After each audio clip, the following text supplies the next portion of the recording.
মুখে নয়, এবার মাঠেই জবাব দিল ভারতীয় কংগ্রেস নেতা রাহুল গান্ধী। যে রাহুল গান্ধীকে কখনো পাপ্পু কখনো শেহজাদ নামে ডেকে উপহাস করতেন নরেন্দ্র মোদী সহ বিজেপি নেতারা, সেই রাহুলই এখন ভারতের নতুন নেতা।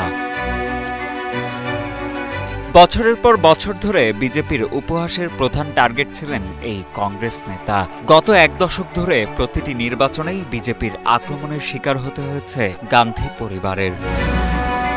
তবে এবারের নির্বাচনে ঘুরে দাঁড়িয়েছেন তিনি। বুথফেরত জরিপের আভাসকে মিথ্যা প্রমাণ করে লোকসভা নির্বাচনে ৯৯টি আসনে জয় পেয়েছে কংগ্রেস, যার ফলে এখন কেন্দ্রীয় ভূমিকায় দেখা গেছে রাহুল ও প্রিয়াঙ্কাকে। ভারত জোড়ো যাত্রার মাধ্যমে প্রচারণা শুরু করেছিলেন রাহুল গান্ধী, আর জনগণের সঙ্গে তার এই একাত্মতা শুধু টেলিভিশনের পর্দাতেই সীমাবদ্ধ থাকেনি, তাকে নিয়ে গেছে মানুষের কাছাকাছিও। এতে রাহুল সম্পর্কে ভারতবাসীর মনে বিজেপি যে ধারণা গেঁথে দিয়েছিল তা পাল্টে যায়।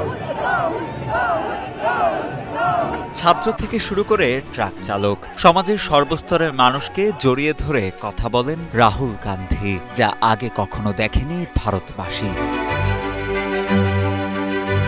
এদিকে নির্বাচনের আগে অনেকেই আশা করেছিলেন রাহুলের পরিবর্তে এবার হয়তো লড়বেন প্রিয়াঙ্কা গান্ধী, কিন্তু এমনটা না হওয়ার কারণেও উপহাসের শিকার হতে হয়েছে রাহুলকে।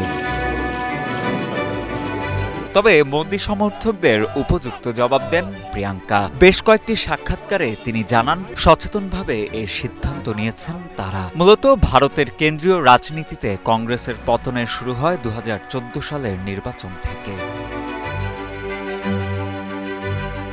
সে বছর লোকসভা নির্বাচনে মোদী ম্যাজিকে রীতিমতো ভেসে যায় রাহুল গান্ধীর কংগ্রেস, হারাতে হয় ১৬২টি আসন।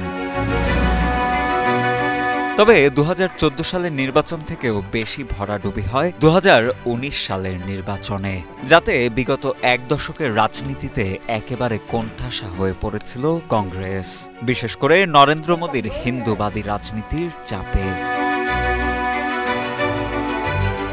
তবে এক দশকে দলের নানা পরিবর্তন নিয়ে আবারও ঘুরে দাঁড়ানোর চেষ্টা করেন রাহুল গান্ধী। নিজেকে ভেঙে চুরে চেষ্টা করেছেন ভোটারদের মাঝে হাজির হওয়ার।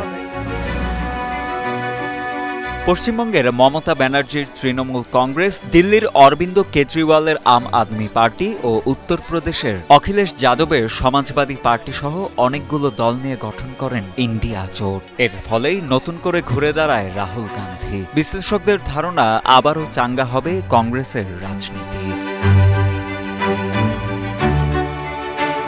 উল্লেখ্য, এবারের ভারতের লোকসভা নির্বাচনের ৫৪৩টি আসনের মধ্যে একটি ছাড়া বাকিগুলোর চূড়ান্ত ফল ঘোষণা করা হয়েছে। দেশটির নির্বাচন কমিশনের ওয়েবসাইটে প্রকাশিত ফল অনুযায়ী ২৪০টি আসনে জয় পেয়েছে ক্ষমতাসীন দল বিজেপি, আর ৯৯টি আসন পেয়েছে প্রধান বিরোধী দল কংগ্রেস।